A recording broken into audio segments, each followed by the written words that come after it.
Hi. Hello, and welcome to the Partner Panel. So, let's get to it, right? Yeah, let's go. All right, let's do it. Episode 24. Yo, let me ask you real quick. Have y'all gotten a chance to play Fault in the last week?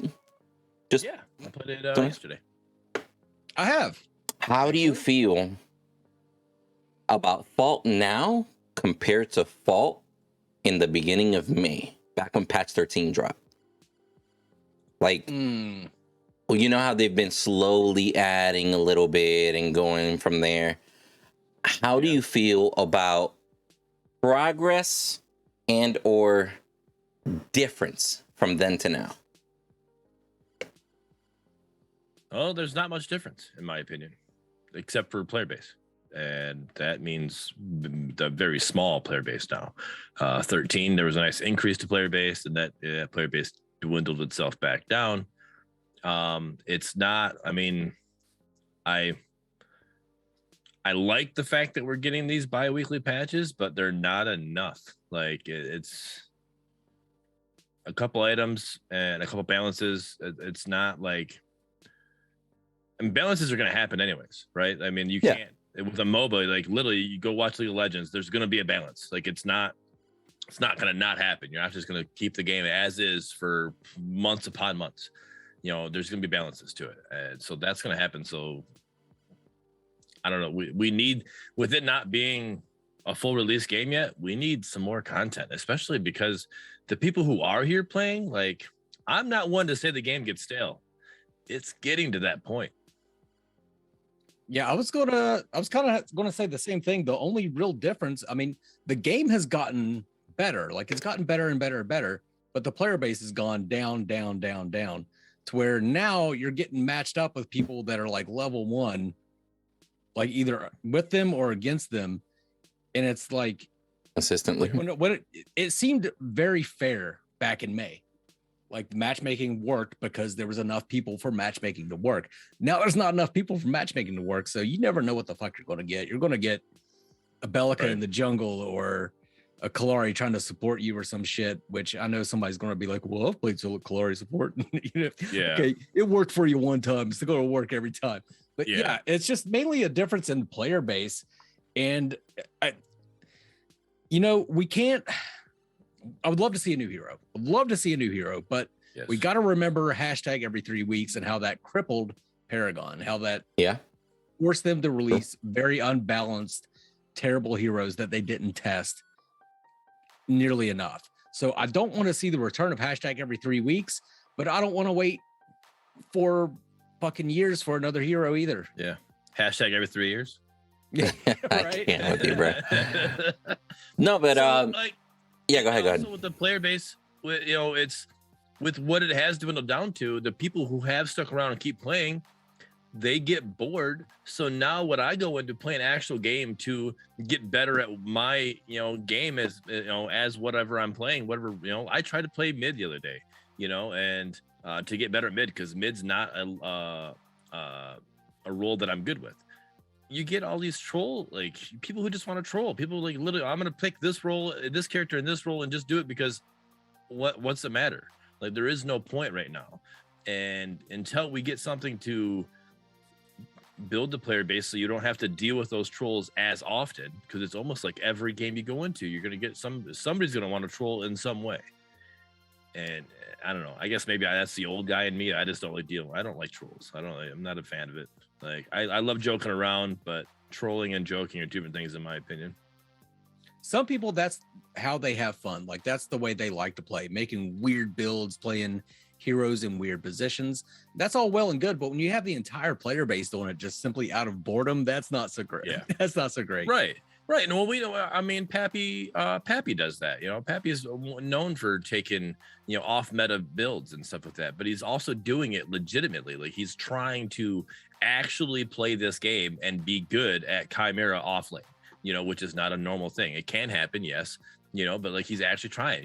You got people who are like, oh, I'm gonna do, I don't know, just think of something random that just doesn't make sense, and that's what they're gonna do. You know, it's Yeah. like they're only doing, they don't care. They're not legitimately trying to get the last hits. They're just like, I'm just fucking around. Let me get this. Let me go 6 crystals. You know, like that's not a bit. I don't know if the person was new or what was going on, but last night I had a match. I was going against a Twin Blast, and they bought 6 of those little new health shots, the 50 health shots. They bought 6 of them. That's I what was they're watching. Yeah, I'm like, He wasn't do I- new. He was like level 14. right? So I'm like, but I was like, I don't know, like, so that's what I'm saying. Like, that's what I went up against. I'm like, how do you? Yeah, we won that match, but I mean, like, it's not what I want. You know, like that's not. I don't know. I'll be honest.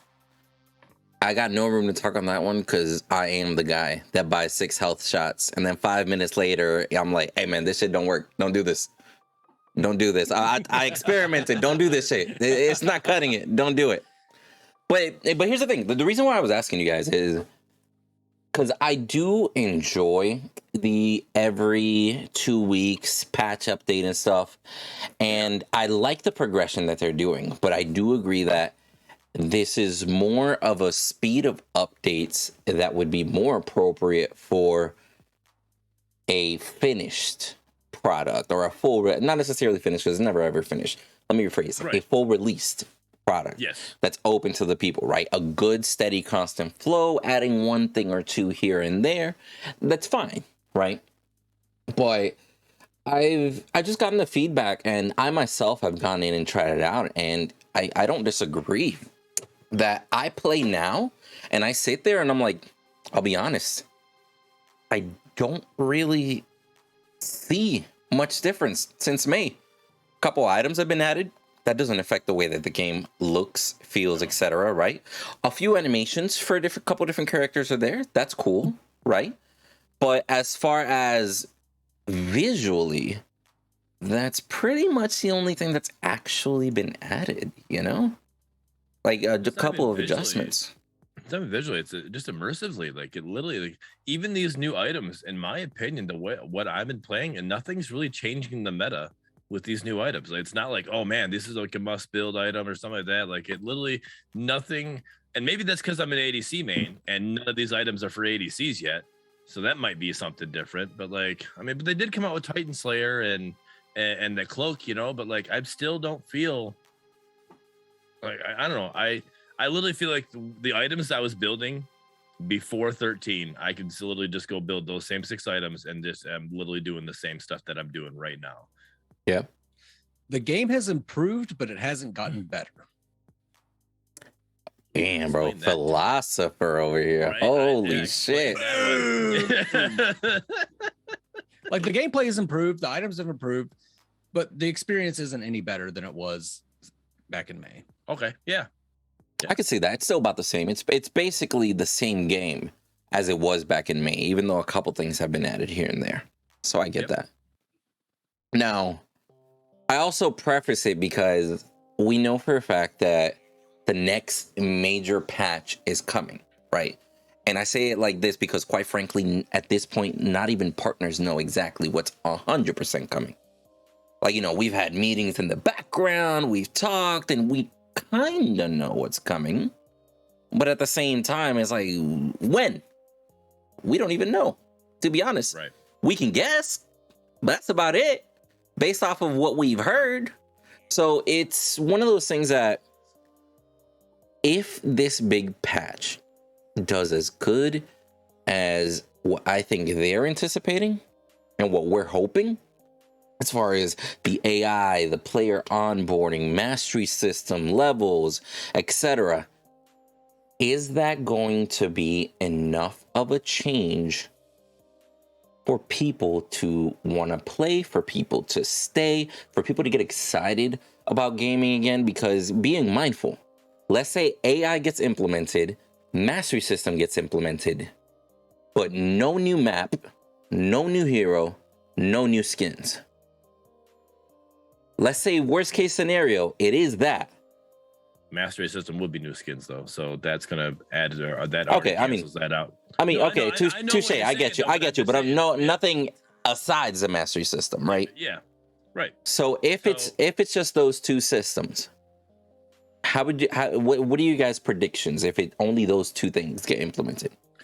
It's still gonna make the game better, in my opinion, because just the fact that the new people have to play in AI matches until a certain amount of time or level they reach or whatever it is, I don't know, it hasn't been said. It looks like it might be level 5. Once they reach level 5, then they can start doing PvP matches, just from what I've seen from the images that they've been posting in the updates.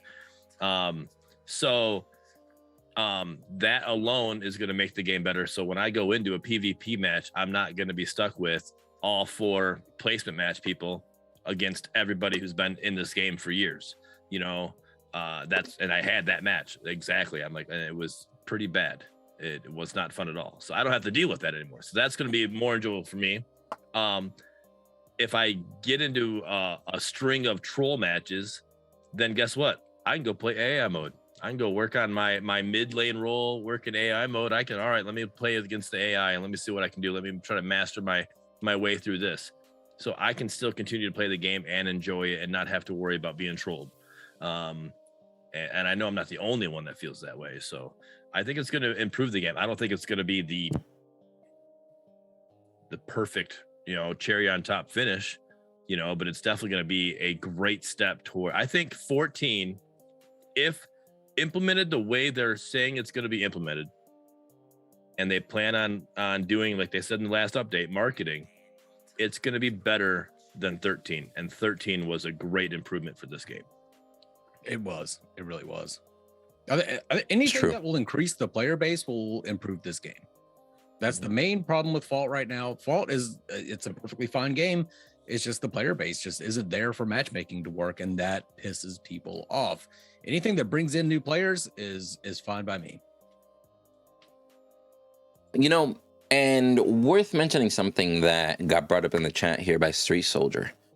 Don't forget that the mastery system that you're going to grind for has already been keeping progress on all your characters' performance. So it is very possible that on update day, you get on and your favorite character, you already got the mastery for it. So now you're just either going to play to show off the skin or play a different character. You get what I'm saying? So let's not forget that is, what's the word I'm looking for? Not progressive. Umbrella. What? I don't know. I was just guessing the word you're looking for. Two words. I can't, bro. Get me out. But sounds like. But no. Here's my thing on it. I don't disagree that whether if it's just AI or if it's if it's just AI and mastery system, the game will get better, right? Mm-hmm. I wonder if it'll get patch 13 better to the point where, well, let me not say patch 13 better. Let's say post patch 13, because now we're in 13.12. Yeah. Will it get 13.12 better to where it added something new and it's nice and it's a great feature? I love the way it works, but it still feels the same. You know what I mean? Yeah. They just need to add more heroes. Like I said, we can't get that hashtag every 3 weeks thing, but these heroes are already made. We've already seen what the fucking problems are with them. They have they can go in and balance them better. Why have we not gotten a new hero out of Fault for this freaking long? That's what brings players in. That's what's going to bring players into the game, is the hero that they love coming back into the game. Be mindful that they did already show that they could very well execute basically a hero per month as it sits, because they gave us every 2 months 2 heroes beforehand for the first 6 months. So that basically equates to 1 hero per month. You know what I'm saying?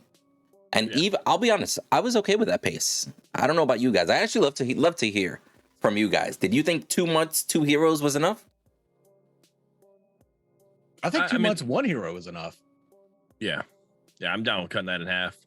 That way we're not getting spoiled. Because think about that. That's them taking something that's already, like, again, what was the analogy that Sylphin used in the Fault cast. He's got a bunch of car parts, right? They get enough to make a car, but it's all in separate pieces. So you got to build it again, right? So they have all these parts of these heroes that are already made, and they got to put them together, right? So that itself takes what they can do 2 in 2 months, or two in a month, right? Is what you saw, or whatever it was, right? Or two in 2 months. 2 in 2 months is what it was, right? You saw they could do that. But guess what? When they run out of those car parts, and now we're working on our own hero, Are they going to be able to keep up that pipeline? You can't keep that. So we're going to be like, hey, it's been 2 months. Where's our hero at? Or heroes at? You know? And that's going to be harder to do once you start creating your own heroes. So if we go to the 1 for 2 months, that at least sets them up for success in creating their own heroes when we get to that point, and we're not spoiled to the fact thinking we should have a hero by now. I truly hope they're already working on their own heroes and that's going on in the background right now. Dude, I've hoped that that's been happening since the beginning, bro. Like, here's the thing. Like, I know it's become a meme to a certain extent, but I hope to God, bro, that Ular is around the corner. Swear to God. Like, that would be like the ultimate meme, but it actually became something from the community, by the community, for the community. You know what I mean? Like, as much of a meme as that became, that shit would be epic if they actually made that into a character. Mangoose helped us create the Bearded Wolverine. You know, we got the community put together and you know, made up a whole little thing for a little storyline behind it. So, I mean, we could make something like that happen too. Plug in your character. Plug in your character. Plug in, shameless. Hey. I think it's a bit of a risk to introduce a hero of their own creation before they reintroduce all the Paragon heroes, because it's going to piss people off. Like, I could see that. Fans, for example, if they're like, we've been working on this new hero, and they're like, well, why the fuck have you not been working on Wraith? That's what people are going to say. You know what I mean? So it's a bit of a gamble to introduce a brand new hero. But if they did introduce a hero of their own creation, it would also kind of boost the confidence. Yeah. The more rational ones of us would be like, oh, holy shit, these guys they got what it takes. They go for the long haul. Yeah. But you could do that and still avoid pissing everybody off by just showing us that you can do that with the map. Keep doing the fault here, the Paragon heroes. Let's get all of them through. Let's put that through the pipeline, and then we'll get on the fault heroes, right? But before that, show us something in the map that you say that we can go in and like, this is something brand new we've never seen before. This is not a Paragon reused, recycled content. Like, give us something new. You know, we're not looking at the same old fucking, you know, here you go, take your river buff, you know, statue that's all over the map that you can find it in a Predecessor map. You can find it in a Fault map. You can find it in a Paragon map. It literally is everywhere. Like, quit using the same stuff, make your own, and show us that you can do that. I think that right there will show you that this team is confident and has the ability to do what they need to do. Yeah, I think that would be a bigger feat, almost, at least at this stage. I think it'd be bigger bragging rights, almost, right? Like, it's like, hey, we're going to keep giving you the characters you guys want, but let's give you a map that you didn't expect, or a map that's going to blow your socks off, right? Now, as far as the whole spoiling thing that you were talking about too, be mindful. We can get spoiled like if they do 2 heroes every 2 months, or even 1 hero every 2 months. But be mindful that as long as they communicate, it is as easy as sending out a message to the community and being like, yo, now that we're approaching the final roster of Paragon, we're going to slow down the production and be working on our own original heroes. After the next 4 heroes, we are going to slow down a bit in order to start creating and producing original content. But by that point, they have the full roster. It's going to be fine. You know what I mean? The argument to that is the statement they made 9 months ago saying, hey, we're going to stop making fault heroes. We're going to stop making heroes right now, and we're going to work on the things that need to be worked on, HUD and map and this and that and whatever. And here they are still working on it, and people are complaining about wanting heroes.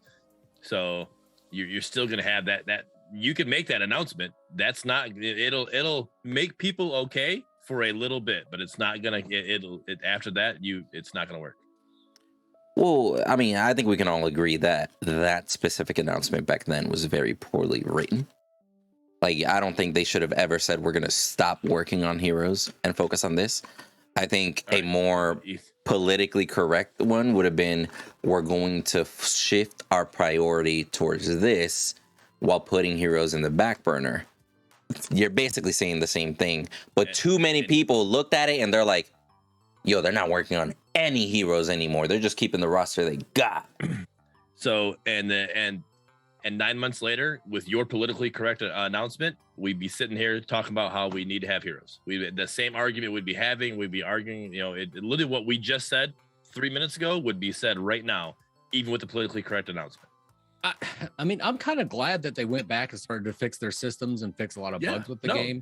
They needed to. I didn't think we were going to wait for this long for a hero, but I am glad that they went back in to fix that stuff. And I'm glad they're doing it now before they started charging money for the game. Oh, wait.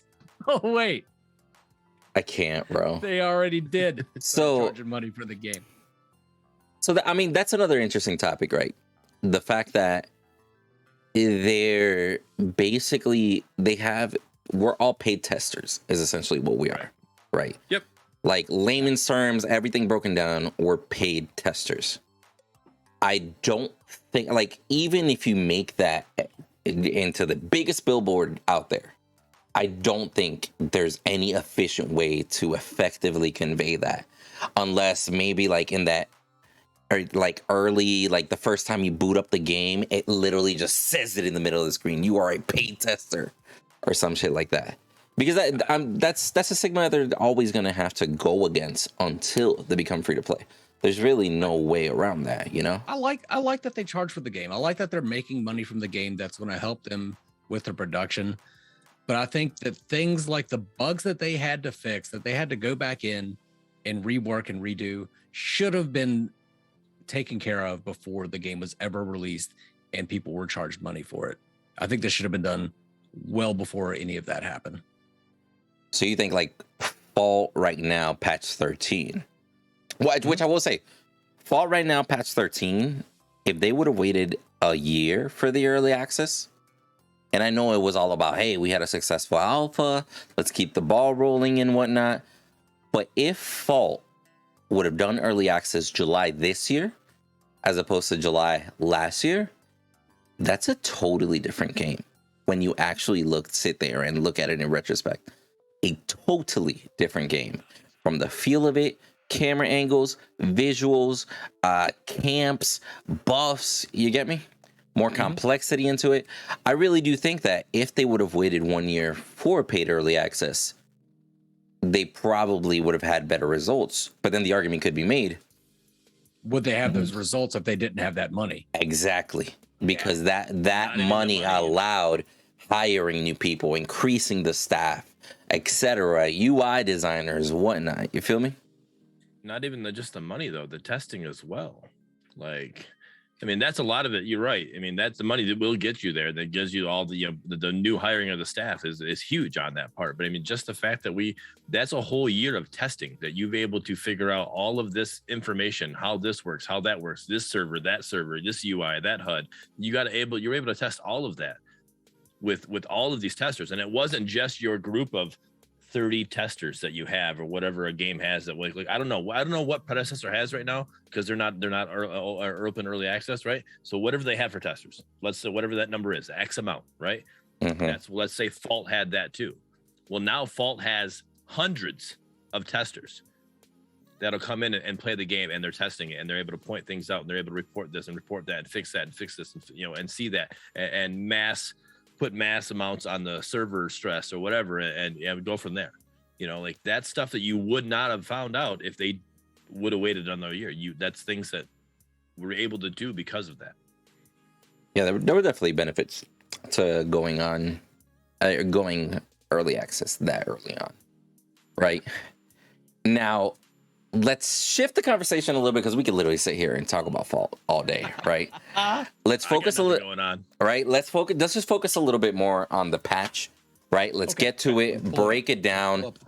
Yeah, let's talk about it in detail, and then from there, if conversations spur up, you know me, YOLO. But they added one of the new items that they tease. One of the Florida man. They added one of the better looking items, I would say, that we've talked about in the past. The Stimulant Gauntlet is what it's called now. So it gives you 35 physical power, 300 health, 250 mana, 10 cooldown reduction. Passive, after casting an ability, your next basic attack within 10 seconds deals a percentage, depending on range or melee, of the target's maximum health as bonus physical damage. Can only occur once every 0.5 seconds. Damage is capped at 300 against all jungle monsters. 3,000 gold. And then it just tells you it builds from enhanced cognition, Titan's Maul. Yep. So yeah, go ahead. Remember the one we did 2 weeks ago? Or no, last week, because we actually combined them all together and we talked about the 10% cooldown reduction. This one does not say 10%. This one just says 10 cooldown reduction. Yeah, so as it should have been. We were yeah, correct. What we thought, the way we were saying it should have been. This is what it is. So now, I'll be real. We also brought up the fact, I think it was last week, that they've been releasing a lot of very similar items with just a tiny little twist for the different, factions, so to speak. Yep, like for 300 against jungle monsters for this one. Yeah, almost on the blue one. Correct, almost making it more exclusively like a jungle item, so to speak. So I guess that's them trying to officially make green into like their jungle color, right? Which means they might be shifting more away from green being just pure tank and green just being the jungle faction, which I don't disagree, right? But having a percentage of maximum health after you cast an ability, damage is capped at 300 against jungle monsters. And this is range and melee. People like going jungle Murdock. Don't forget that. Yeah. So a jungle Murdock can do, follow me here, shotgun, basic attack, and an extra 6% of the max health of who or what you're targeting just got done. Shield, basic attack, an extra 6% just got landed. Static mine, basic attack, an extra 6. You just did 12% in a total of 4.5 seconds. Or more, probably more, because your Murdock attack speed isn't that fast, right? But just it can only occur every 1.5 seconds. So correct.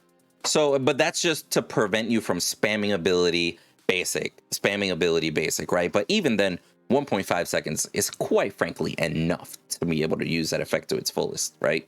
Right. And like, I'll be real with you. I can't even imagine a scenario where I would find that necessary, because it's basically like you're gonna have a mini smite always. Like, it's gonna be good for jungle clear. Let me ask you this question: that unique passive, after casting an ability, your next basic attack within 10 seconds deals 6% range, 10% melee. Okay. What about a Kalari and she throws her dagger? Is that, she's a melee character, but that's a ranged ability? Is that going to be the 6% range, or is that going to be? It would be off of the melee, because the dagger was the casting of the ability to trigger the melee effect. So it's the base. So it's your basic attack is what they're basing this off. Okay. Correct. Which even then, again, we're talking about even a Kalari, like 10% off of a melee. You know what? Better yet, imagine Boris, the big old lovely bear that is not overtuned, right? Imagine a Boris sniffs you, basic attack, just took 10% of your health. And now he dashed towards you, hit you twice, and then one more basic, another 10% of your health gone. Just the way we like it. And then on top of that, you just got away barely. He ulted you, another basic attack for another 10% of your health. But by now, his right, your pun. Yeah, his right click is back. Another right click, basic attack, another 10%. Well, this card seems to be very much based on Stinger Boost from Paragon, and I'm sure it's in every other fucking MOBA too. But Stinger Boost was just It was a percentage of your energy power was added onto your next basic attack after you executed an ability. Great card on Crunch, by the way. But that's what this seems like. If I think doing 10% of the target's health is way too much. I agree. Well, be mindful, it is capped at 300. So if for some reason against jungle monsters, against jungle monsters, that's not against heroes. That's a good point. Not against another enemy hero. There is no cap from what they're saying here. That's a good point. And if there is one, they really should put that in there. Yeah. But the item that you're mentioning, Mangoose, they have it in the game, basically. They have a percentage of energy power that you build gets added to the next basic attack. Yeah, under the blue bit. Item, right? A blue item, yep. And then they have the same exact equivalent for the red items, the same amount of physical power that you're building. So this is basically just them just adding one to the green one that's valid against jungle, right? But dude, I can see this item being amazing for jungle clear. Like being able to hit a jungle minion for 10% of its max health on basic just because you casted an ability, that's huge. That's huge, especially with a lot of these characters that can cleave. My question is, if they cleave, does that extra 10% get applied to everything that got cleaved, or is it only to the one that actually was the main target? That's a good question. Yeah. So it just so I understand, because again, we always know that I'm that bedrock elo player. That 10% max health. So even if they're at, I don't know, a melee minion, what minion, like jungle minion, what is their health right now? Their starting health is 500. I'll be real. I don't even know. I don't care about that, to be honest. Let's just say it's 500. So let's say they're half health. They're at 250. It's still going to be 10% of the 500, even though they're at 250. Is that what that's saying? Yeah, because it's max health. It's max health, but just cap. That same. It's going to be the same every time. It's not going to be whatever they're currently at health wise. It's going to be that whatever their max health, because the jungle, well, I guess their health does change. It does scale, actually. My bad. It does scale, but it's based off of max health, correct? But I don't know, man. Like I can see this item being very, very strong for junglers, of course, right? But somebody in chat asked, it's like, yo, a Sevarog with 5,000 HP, you can really go ham with this item. And yeah, basically, because a Sevarog with 5,000 HP, excuse me, if you're melee and you're doing an extra 10%, that's literally an extra 500 per auto on top of what you were already doing. Sevarog is that character right now. Like he is, like Boris isn't he is still have his issues. Like his kit just really is his issue, in my opinion. His kit just has too many positives. And not enough, like, if you do this, you're in trouble. Like Bellica, right? Bellica used her knockup, and if you missed your knockup, you're pretty much done. Like, you got to wait again. Like, okay, now I got to wait till my cooldown's done. You don't have that with Boris. Like, you're all right. Oh, I missed this. Well, guess what? I got this. Oh, I missed that. Oh, guess what? I got this. Like, it's just like nonstop with him. But he still hasn't been like, when I've been playing the game, it's not like every match you're seeing a Boris. It's now like every match you're seeing a Sevarog, and Sevarog seems like he's that character. And if you do get him, if you get max stack Sevarog plus your 5,000 HP, like that's a big thing right now. And so maybe this is a Sev counter item right now. Maybe that could be why it is what it is. But again, this could just bring back Boris nightmares for everybody else.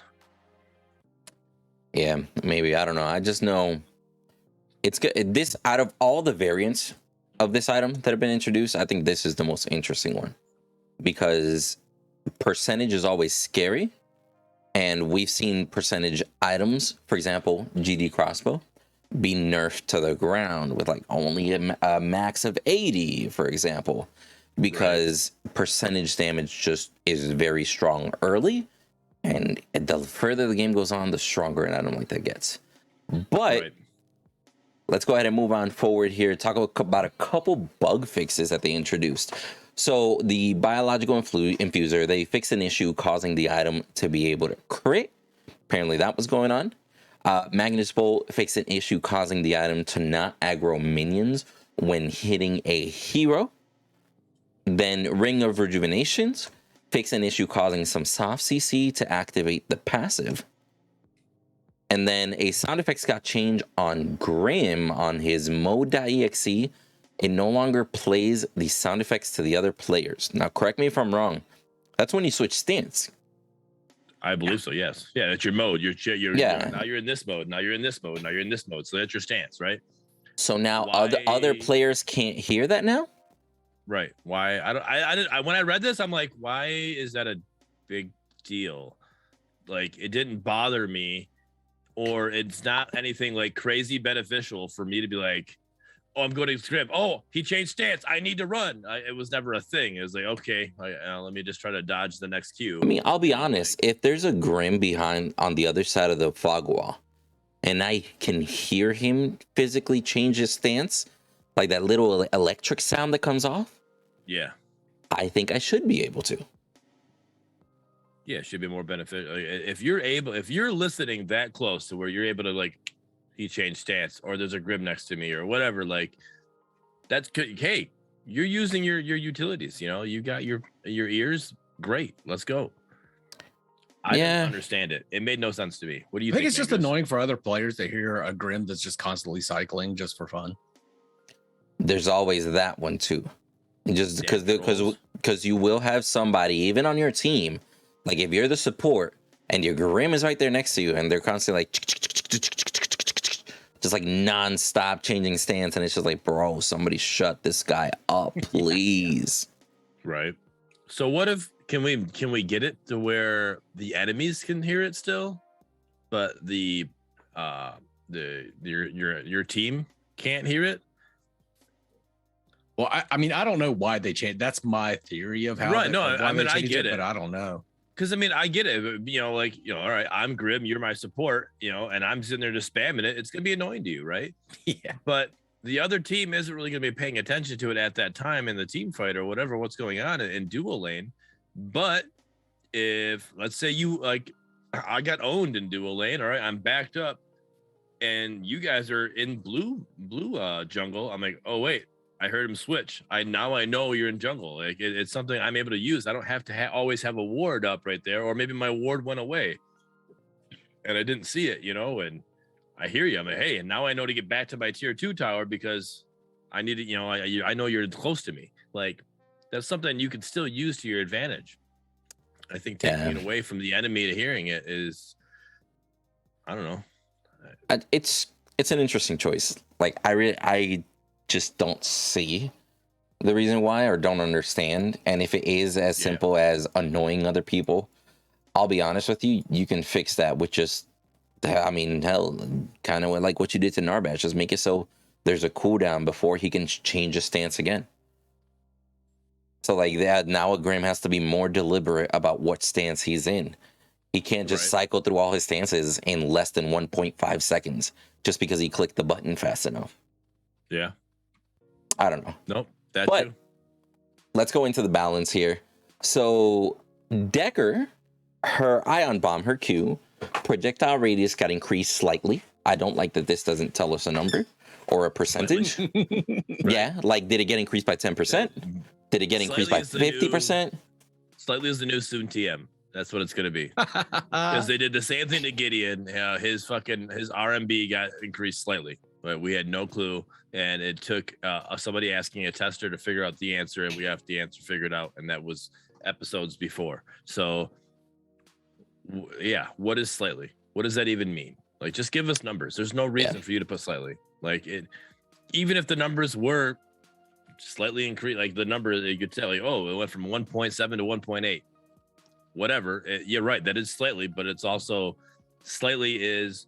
It's just vague. That's what I'm looking for. Like, I just don't think that a word that's so vague could even be included in patch updates, right? Like, projectile radius got increased slightly. I'll be honest, bro. That's one of those things where you're either going to tell me how much it got increased or just don't tell me.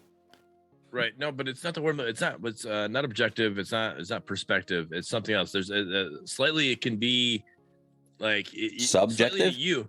Subject. I don't think so. Maybe subject. I don't know. To you, slightly could be 8%. To me, slightly could be 16%.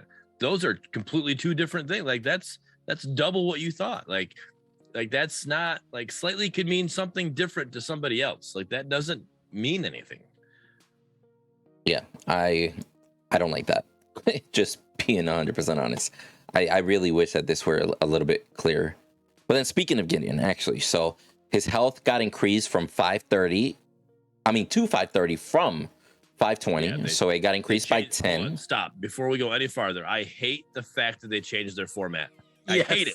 I hate it. I hate it. I hate it. I will tell you right now, I hate it. To from Reading this patch is completely different than every other patch they ever did. It was always from and then to, and now you're doing to and from. And Also, it's like, what? Why? Who writes like this? Nobody writes like this. No. I don't know. I'll tell you what it probably is. Now, I don't 100% know. This is just speculation. But I'm willing to bet that this is a new person writing up the patch notes, and this new person writing up the patch notes is writing just like Riot writes their patch notes.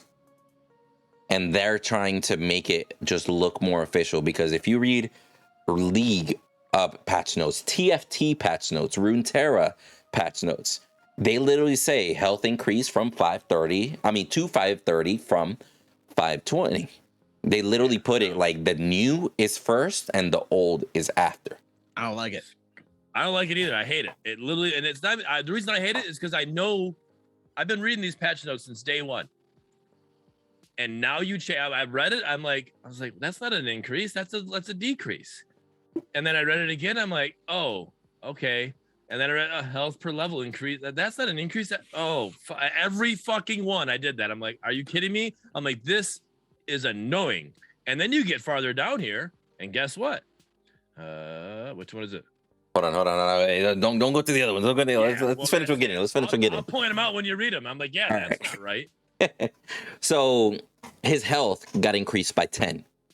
Slightly, right? Maybe to you slightly. Yeah, right. Health per level increased by 2 to 90 per level as opposed to 88.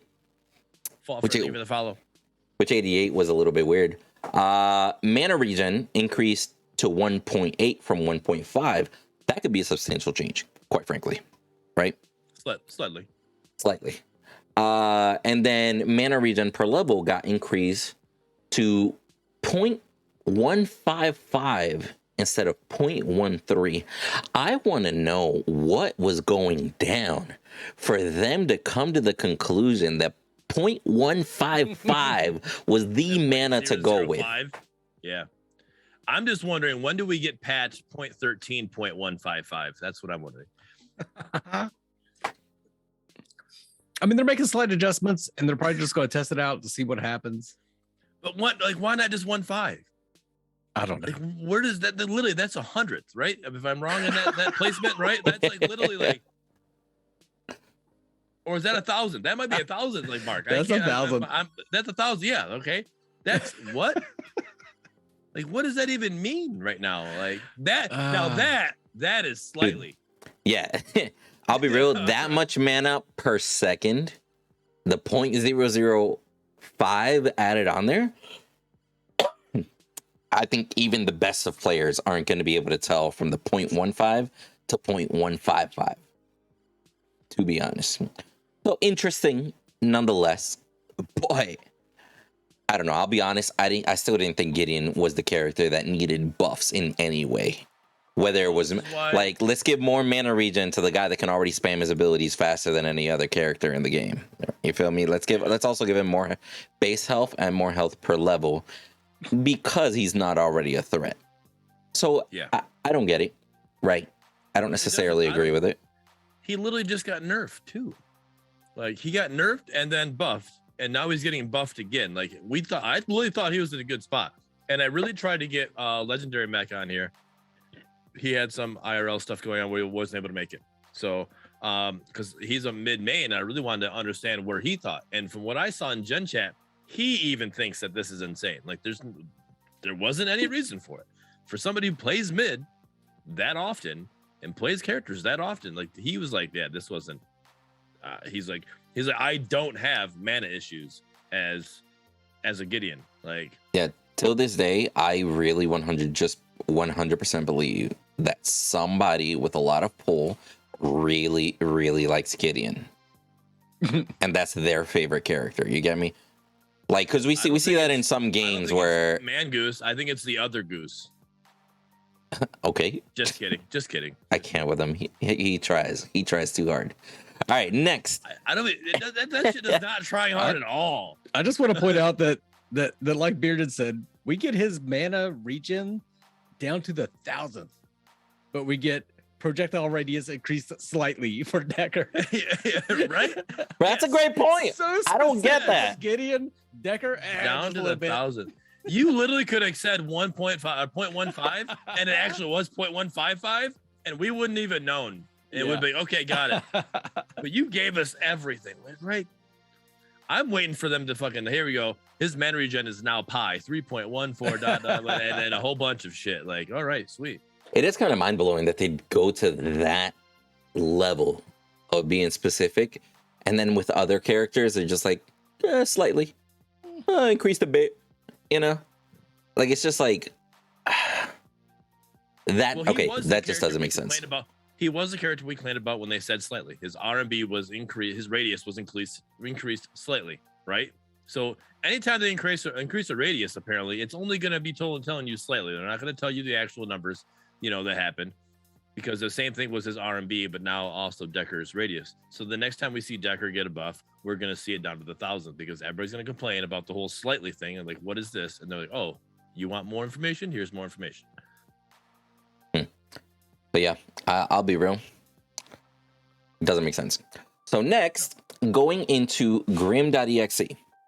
Basic attack damage reduced from 256 from 58. Really? Yeah, I know. I keep reading it backwards too.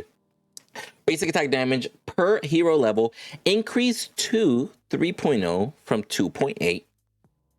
So it looks like they're really focusing on making Grim less strong early, but compensating and letting him scale a little bit better as the game goes on. Health per level reduced to 87 from 89. Health regen reduced to 0.8 from 1 flat. And health regen per level reduced to 0.11 from 0.12. That is a very small change in health regen per level, to be honest. Yep. But I'll be real. I didn't necessarily think that Grim was too tanky. And I didn't, and again, he might have been weaker basic attacks, but he compensated with his abilities, been even able to burst a little bit more. But I do understand the basic attack side, because when it came to other carries, if you're actually just playing him as a carry, building him red and stuff, he really did feel lackluster at times, considering what the other characters could do. So I can get behind that one. You had to build him blue. Like, you can't build him red. If you build him red, you're almost throwing. You have to go blue with him. Basically, right? Yep. And then his passive on hit damage reduced to 3 to 30 based on any hero level. Energy damage from 4 to 40 based on every hero level. What is that? Can you explain the 3 to 30 and 4 to 40? Because I don't understand that. So since it's based on the hero level, essentially is as you level up, the amount of passive damage that gets added to your basic increases. Right, but everything else, like, so his deflect EXE, right? His cooldown is increased, and it shows you all 5 levels that you level up, right? Yeah, it's what weird. Is the 3? Why is that? I don't understand the 3. How do I break that down? How do I know if I'm at level whatever? So do I have to like divide that by 18? 3 So to 30, and then put it in 18 sections? Like, all right, is that basically, yeah, basically. Okay. 3 is the beginning, 30 is the end. Where before it used to be 4 at the start and 40 at the end. So they nerfed his passive by 25%, basically. Okay. So that's kind of substantial as to his passive, to be honest. And then we have his Q, his Acceleron Blast slow. Basically, that's his Q on his red stance, for those of you that don't know. The amount that you get slowed got reduced early level 20%, late game 40%, where before it started at 28% and went all the way up to 44. So they just reduced the amount of slow that it actually applies, which, you know, sure, little balance things, not mad at it. Cooldown increased on his deflect, his shield, his right mouse button. The cooldown is now 24 seconds level 1, 12 seconds at the level 5 upgrade. Before it was 20 and then it ended at 12. So I do find it interesting that they felt like they needed to add a whole 4 seconds to the shield early game, because one shield every 20 seconds was apparently too much.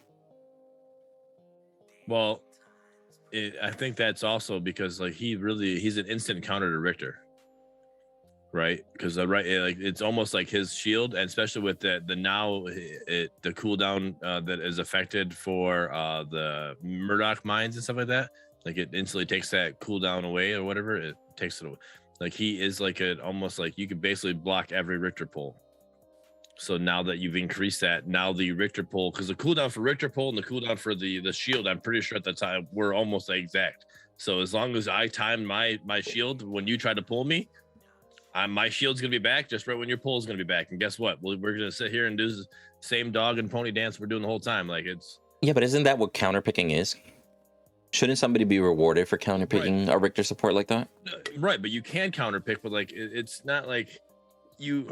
I don't know. It should also be like I don't know. It shouldn't be a perfect like synergy. Like it shouldn't be like you should have a negative to it and a positive to it. Like, hey, you countered because I have the ability to cancel that pull, but once I cancel it, like I need to be ready for the second pull. Like, all right, I'm good for one pull, but I gotta stop. I gotta dodge the second one. You know, and that's fine. Yeah, if you want to leave that at the same thing, then I want you to increase Richter's pull speed or speed on this pull, because that shit is easy to dodge anyways. You don't need to pick a Grim because you literally just watch it like, oh well, hello. It's easy. It's like you pull a Matrix at full speed. Like, okay, thank you for you're not wrong. It's really not that hard. But I think that the second nerf to it was enough. Like shield duration reduced to 1 second from 1.5. So now the individual that's casting the shield has to be more specific about it. It has to be better timed. So I don't know. Well, I think that one was enough right there. But moving here to Muriel, so her Q, her Serenity, her slow got reduced to 25% starting, 45% at max level, where it used to be 30% starting and 46% max level. So a slight nerf late game, quite a nerf early game. So taking a quite a bit there from it. Maybe it just slowed a little bit too much, but then being mindful that slow doesn't last that long. Then we also have her Consecrated Grounds, her E, the shield.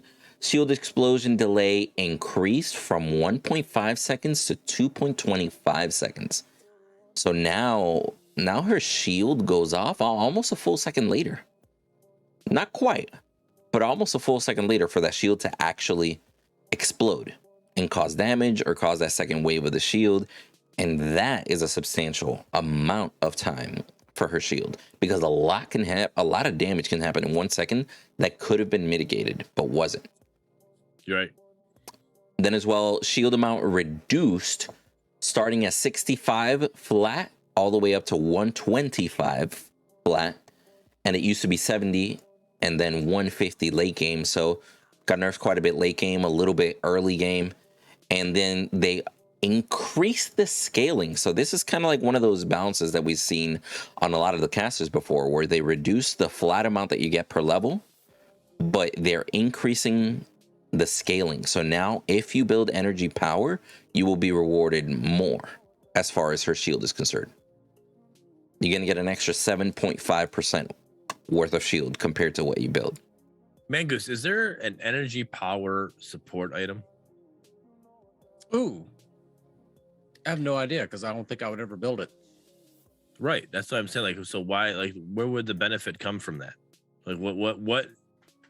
You know, Windu just said what would I mean? Unless they're trying to really push Muriel into solo lane, which she's already, range solo lane is not it's the meta and shit that's going on. Like, why would you encourage that with this? I mean, there's nothing preventing you from taking like Quantum Blink, I believe, has S-Call. S-Call is 65 power is actually huge on Muriel. Okay, there you go. S-Call is huge on Muriel. There you go. I was just because S-Call doing the shield and the shield. S-Call is shield and healing, if I can remember correctly, right? And now even more so. Okay, and that's what I was wondering, because I couldn't think of one. I haven't played support in a while. I used to main support before 13, and I couldn't remember what was actually for that energy power. But thanks, Street. Appreciate that. Yeah, and here's the thing. There's I want to say there's more than that one, right? But the thing is, it's interesting to have such a strong support scale off of ability power. That was an interesting choice as it was, right? Because, for example, a lot of supports do that. Like in a lot of MOBAs, a support might be, like, for example, if you go straight into Smite, a support is literally just mostly ability damage. All what they call guardians are ability damage. And if you build ability power, you get rewarded that way because you do extra damage and such, right? But it's interesting that they're increasing the scaling and they still have an item that increases your shields while increasing the power, which also increases your shields. You know what I'm saying? Like it's like one item that double dips. It's a little bit trippy, to say the least. Now, to continue here, the cooldown increased from 14 seconds on her shield early, 12 seconds late game, where basically late game, they slowed it down by a full 2 seconds at max upgrade. And then the shield duration got reduced to 2.5 seconds for 3 seconds. Lastly, her ultimate, the knockup duration got reduced to 0.75 seconds. And it was at 1.2 seconds. I didn't think a second long knockup was too bad, quite frankly. I'll be real. I'm more curious as to why are they messing with Muriel's shields so much, and like I expected more for them to adjust Muriel's basic attacks or her basic attack speed, how it's still like 1-to-1 to a carry, or her scaling, or the fact that a Muriel, which relies a lot on her basic attacks to proc that passive, which can root you, the fact that a Muriel can now put that Magus Bow, and now you have an item that builds energy power, helps her with her shields, and makes her passives that much even stronger, or her landing basic attacks that much even more influential. And then they're adjusting the rest of her kit, not her basic attack. What do you guys think about the Muriel change? Muriel was already very strong. I think after this, she's going to remain very strong in the right hands. I think this is going to make this a little more difficult for new players to pick up Muriel. But I think experienced players with Muriel, this isn't going to affect greatly. But this is by and by a small nerf. It might drop her win percentage down maybe a couple notches, but I think in the right hands, she's still going to be very dangerous. I don't know if these nerfs were warranted. I always say whenever I see a support get a nerf, I would rather see the other supports get a buff to bring them online with that support. I think Muriel is probably the front runner for probably the best support in Fault. And I would like to see the other supports get a boost to their supportive abilities instead of Muriel getting a nerf. Yeah. I think, although with, to counter argument what you're saying there with the other sports getting that, I think right now, CC meta is pretty strong as is. Like if you get a CC team, like you're literally stuck there and instant dead, so I think that her nerf to her ultimate kind of gives you the chance of getting away a little bit, because you now as another CC, so you got Mary on your team, she does her ultimate. Now that 0.75 seconds is a little bit quicker, and now you have to time your other CC to keep that person CC'd there and to allow your carry to finish the job. It's really got to be more timed, because that 1.2 seconds is a lot. That's actually a decent nerf on that situation. I think that they're trying to make the CC a little bit not understandable. What's what I'm looking for. Feel better, like, because I literally, when you get CC'd, you're like, you almost like, you might as well just take your hands off your controller, grab your beer, open it, take a drink, because like you're like, shit, I literally have nothing I can do right now. But I would say that's where they need to look more at their balancing, because you should get rewarded when you pick a heavy CC team like that, right? The problem is when that heavy CC team also has some of the hardest hitting characters in the game. Like, there shouldn't be a reason why a character has CC and is still an S tier damage character. You get what I'm saying? Right. Which, as more characters come out, that'll be adjusted. We've gone over that.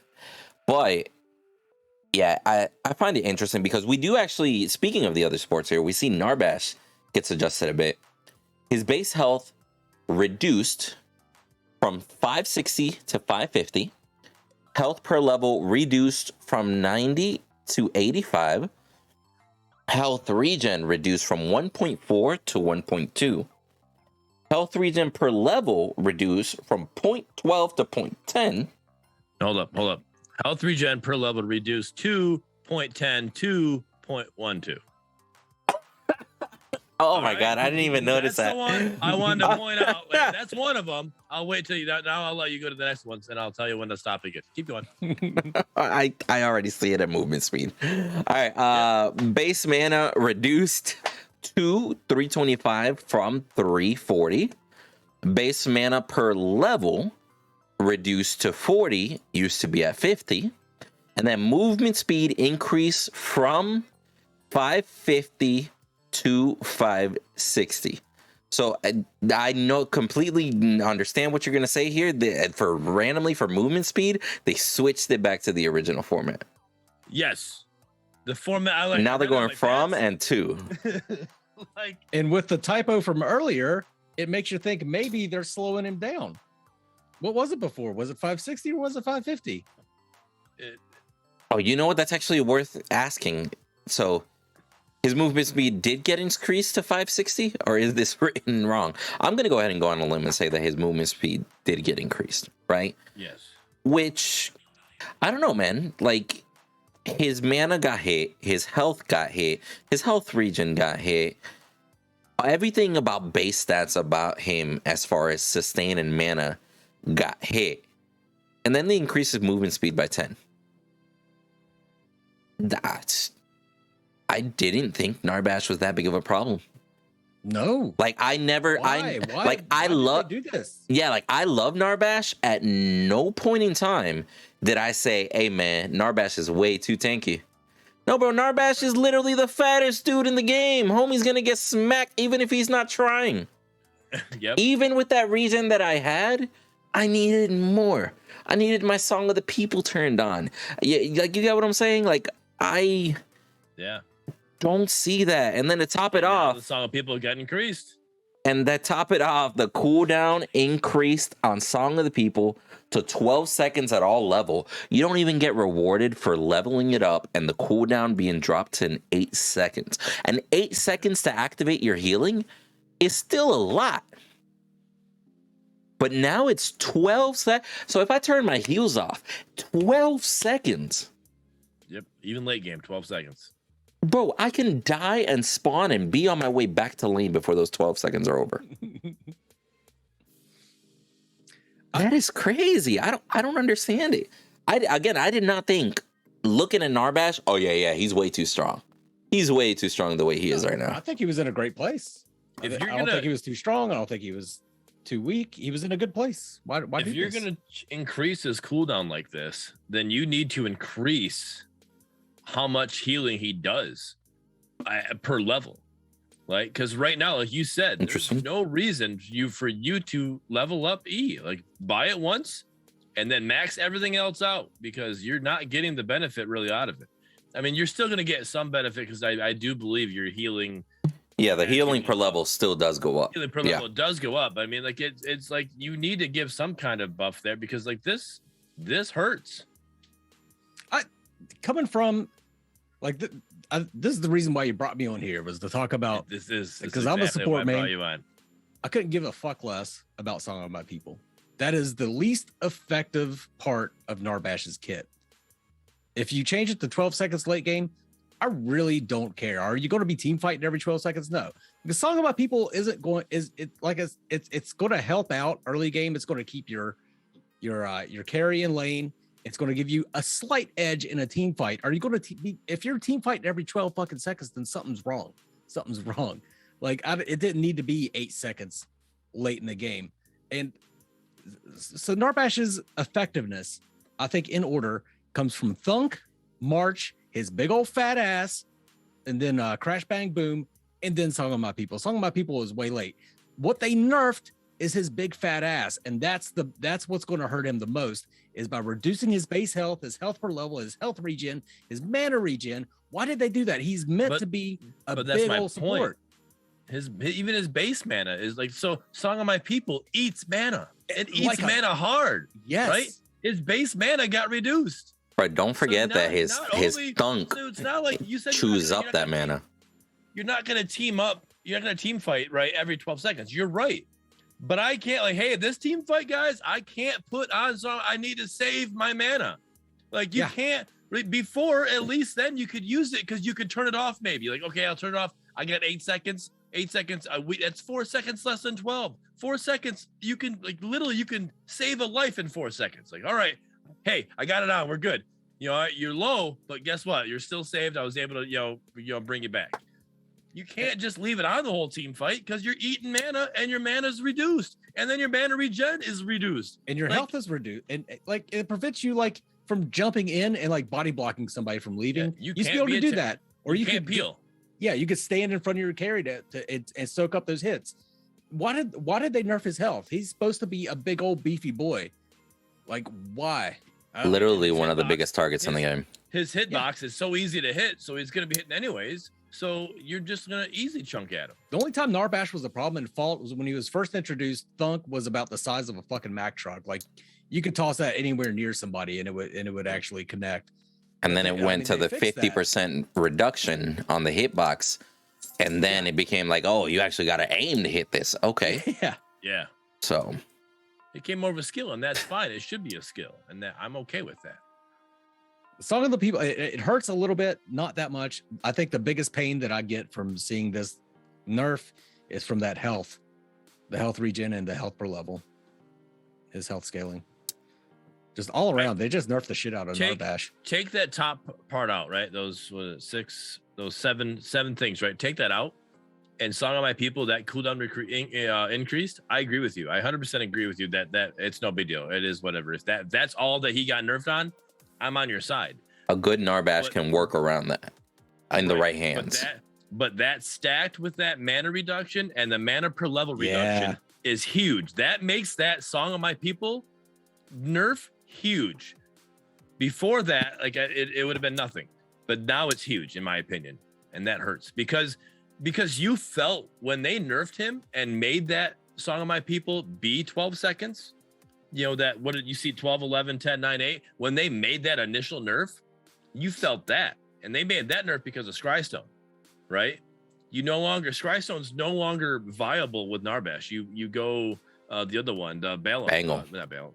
Bangle. You go Bangle now, you know, because you're not going to, the amount of money you're going to get is not anywhere close to what you can get if you go Bangle instead. So that was already a big enough nerf as it is, in my opinion.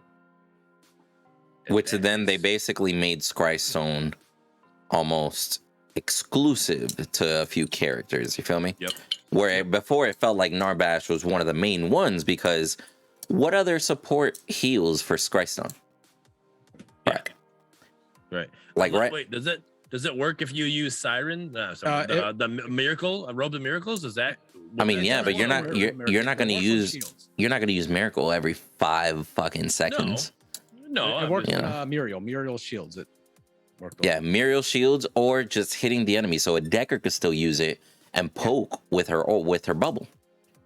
Right. So I don't know, man. Like, I know y'all are saying the Song of My People thing isn't that big of a nerf, but I'll be real with y'all. I definitely play Narbash way different than a lot of people. Mangoose have seen my build in the past. I build mana on him like crazy. I play it so Song of My People is on 24/7 on Narbash. Like, I literally get to the point that after the 4th item, I don't have to turn it off. It literally will stay on the entire time.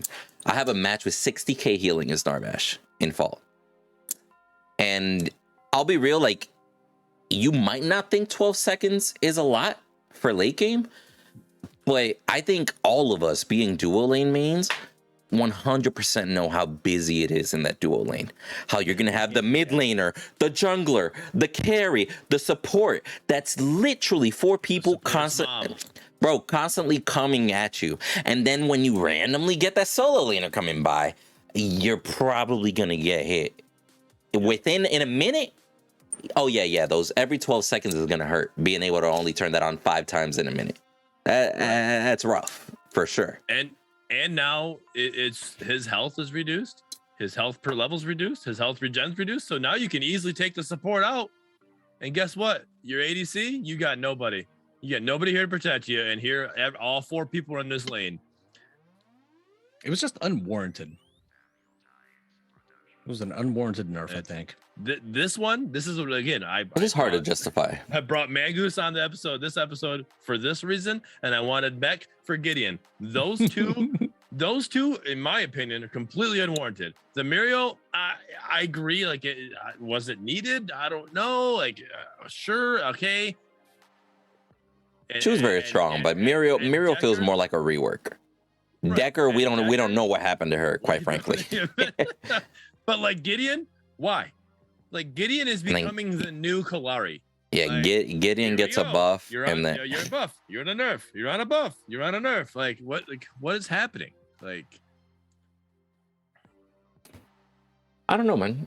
And I mean, again, with the updates every 2 weeks, maybe this is them at this point just trying to create the best balance that they can, just quite frankly, for lack of a better term, nitpicking at these characters, because we don't have other characters that are going to add up to the mix.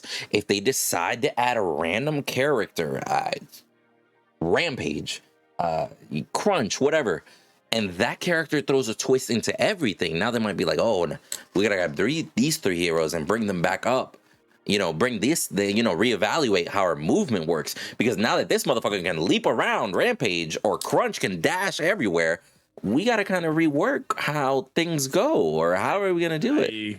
I disagree with everything you're saying right now. I understand what you're trying to do, but like Mangoose said, these two, especially these two, Narbash and Gideon, unwarranted. There's nothing about this that said, hey, let's try to nitpick this. There was nothing nitpicky. Like, nothing about Narbash was like saying, hey, he just survives too long in a lane right now. We need to bring his health down. His Song of My People just lasts too long, or he's able to bring it on too quick, or whatever. Nothing about his nerf right now. I mean, I don't disagree. I don't disagree. There's other heroes right now that if you want to be nitpicky, again, if you want to rework a hero like Muriel, then let's rework Boris. Let's get nitpicky. We've already done it once with Kalari. Let's do a rework with Boris. Let's get nitpicky if that's what you want to do. And what I don't understand, if we go the last patch, the one patch that we like, you know what? Let's wait until we get our update, because this means nothing right now. It literally was one item and a balance on somebody, which was what, Kalari, and it was a small, like, that's nitpicky in my opinion. This one, unwarranted. Now I can't even be on your side and be that Mr. Positivity that you want in that regard. Wrong. I don't feel that way. I mean, it's rough because I get it, right? Like, I literally, like, here's the thing. If I'm a carry and I have a Decker as my support and I see a Narbash on the other side, the first thing in our mind is they won the early game. They have the sustain. That's literally the reward they get for their pick. They have more sustain. We got to play safer, right? Right. That's the way that it goes. Once we hit level 6, we can turn the tides, right? So there's different elements, different styles and stuff, which I thought was okay. This honestly feels like a direct hit to, oh, they have a Narbash, they won the early game. No, we don't want a Narbash to win the early game. We want it to be a fair fight. And it's like, why the fuck do you have different characters? Just give everybody the same fucking support. Right. That's how I feel. Because that's early game. Then that means Narbash doesn't win late game. You know, you can still do that, but there's nothing like, hey, all right, we got this. Like, his level 6, what happened with Narbash level 6? Mangoose, how often are you able to get your ultimate off and keep it going for a Narbash? That's why I put his ultimate below his character model as an asset. His big body is more of an asset than his ultimate in a team fight. Because what did we say earlier? CC meta, right? You can't go in as a Narbash and use your ultimate and actually use it to success. The percentage of how often you're able to get your ultimate used to you need to be ready to expect that it's going to be interrupted or time it so where like, pretty sure I'm in the clear now. Half the shit's down the table. My carry's at 1%. Fuck it. Yeah, right. So baiting an interrupt. It's good for baiting an interrupt. That's about it. Yep.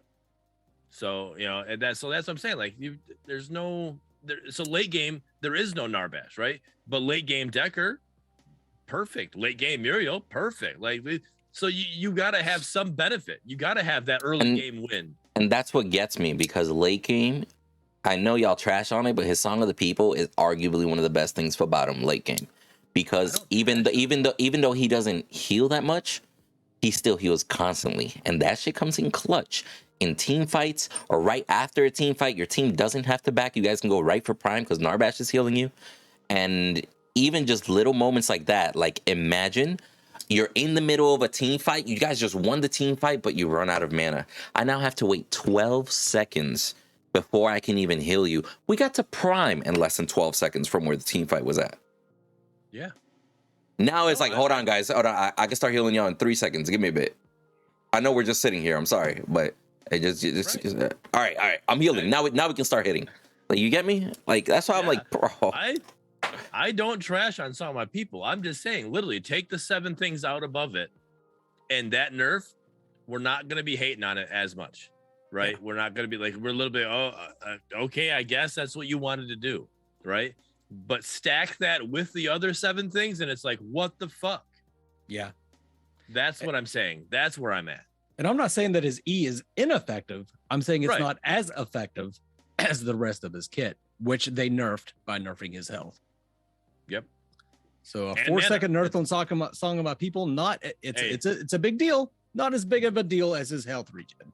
But he moves faster. But he possibly moves faster. It depends on how we interpret this.